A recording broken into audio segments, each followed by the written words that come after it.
എന്റെ ചെറുപ്രായത്തിൽ ഈ അയ്യപ്പൻകോവിലിന്റെ തൊട്ടപ്പുറത്ത് ഒരു വലിയ അരച്ച് നിന്നായിരുന്നു. ആ അരച്ചിന്റെ മുട്ടിൽ ഇവിടുത്തുള്ള വയസ്സായ ആൾക്കാരെല്ലാം വന്നിട്ട് ചീട്ട് കളിക്കും. ഞങ്ങളെല്ലാം അവിടെ വന്നിട്ട് കൊച്ചു പിള്ളേരെല്ലാം കളിക്കുമായിരുന്നു. അങ്ങനെ ഒരു കാലം ഉണ്ടായിരുന്നു.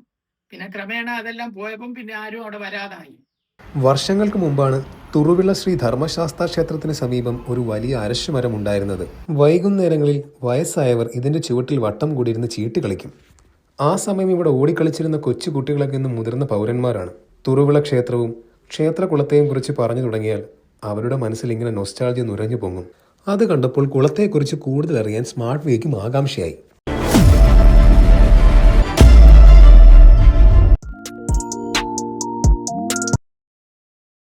ഇപ്പോഴ് ആരെങ്കിലും വിദേശികളാണ് വന്നെല്ലാം കുളം വന്ന് നോക്കിയിട്ട് പോകും. തുറുവിക്കൽ ആ പഴയ തുറുവിക്കലല്ല ഇപ്പോൾ.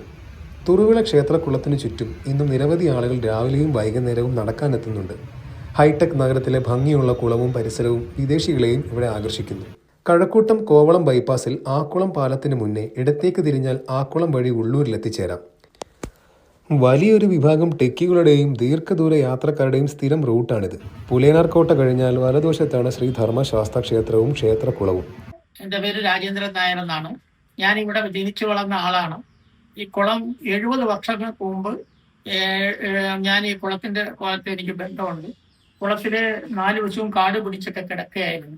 ഒരു 1.25 ഏക്കറോളം ഉണ്ടായിരുന്നു. അതെല്ലാം ഇപ്പം നാട്ടുകാർ വെട്ടിപ്പിടിച്ച് പോയി. ഇപ്പൊ 1 ഏക്കറിന് താഴെ ഇപ്പോൾ ഈ കുളമുള്ളൂ.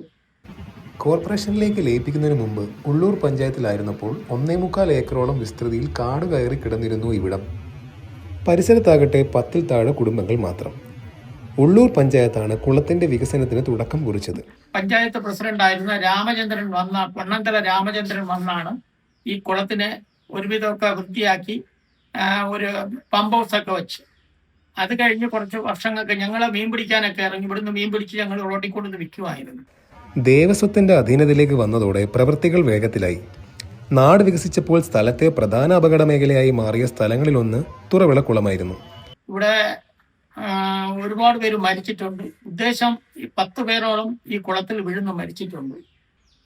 പിന്നെ ഇവിടെ കോർപ്പറേഷൻ ആയപ്പോൾ ഇവിടുത്തെ കോർപ്പറേഷൻ കൗൺസിലറായിരുന്ന സുരേഷ് കുമാർ വന്നാണ് ഈ കുളത്തിന്റെ 4 വശവും ഒന്ന് വൃത്തിയാക്കി കെട്ടി കോർപ്പറേഷന്റെ പണം വെച്ച് ഒന്ന് കെട്ടി വൃത്തിയാക്കി എല്ലാം റെഡിയാക്കി നന്നാക്കി എടുത്തത്. എൻ്റെ പേര് സുരേഷ് കുമാർ. ഞാൻ 2010 മുതൽ 15 വരെയും 20 മുതൽ 25 വരെയും തിരുവനന്തപുരം നഗരസഭ ആക്കുളം വാർഡിലെ കൗൺസിലറായിരുന്നു. ഈ കുളത്തെക്കുറിച്ച് പറയുകയാണെങ്കിൽ ഈ കുളത്തിന്റെ ചുറ്റും കാട് പിടിച്ച് കുളം ഏതാണ് കര ഏതാണെന്ന് അറിയാൻ കഴിയാത്തൊരവസ്ഥയിലാണ് ഈ കുളം കിടന്നിരുന്നത്. ജനപ്രതിനിധി എന്നുള്ള നിലയ്ക്ക് തിരുവനന്തപുരം നഗരസഭയുമായി ബന്ധപ്പെട്ട് ഫണ്ട് അനുവദിപ്പിച്ച് ഇതിന്റെ ചുറ്റുമതിൽ കെട്ടുവാനുള്ള ഒരു ഭാഗ്യം എനിക്കാണ് ഉണ്ടായത്. ചുറ്റുമതിൽ കെട്ടിയെങ്കിലും നമ്മൾ റോഡിൽ നിന്നും വളരെയധികം പൊക്കിയിട്ടില്ലായിരുന്നു. ഒരു 8ാം ക്ലാസ്സിൽ പഠിക്കുന്ന ഒരു കുട്ടി ഉച്ചയ്ക്ക് ഒരു 3 മണി സമയത്ത് ഈ കെട്ടിയിരുന്ന കെട്ടിന്റെ മുകളിൽ കൂടി സൈക്കിൾ ചവിട്ടി. ആരുടെയും ശ്രദ്ധയിൽപ്പെടാതെ ഈ കുട്ടി അങ്ങ് കുളത്തിലേക്ക് വീണു.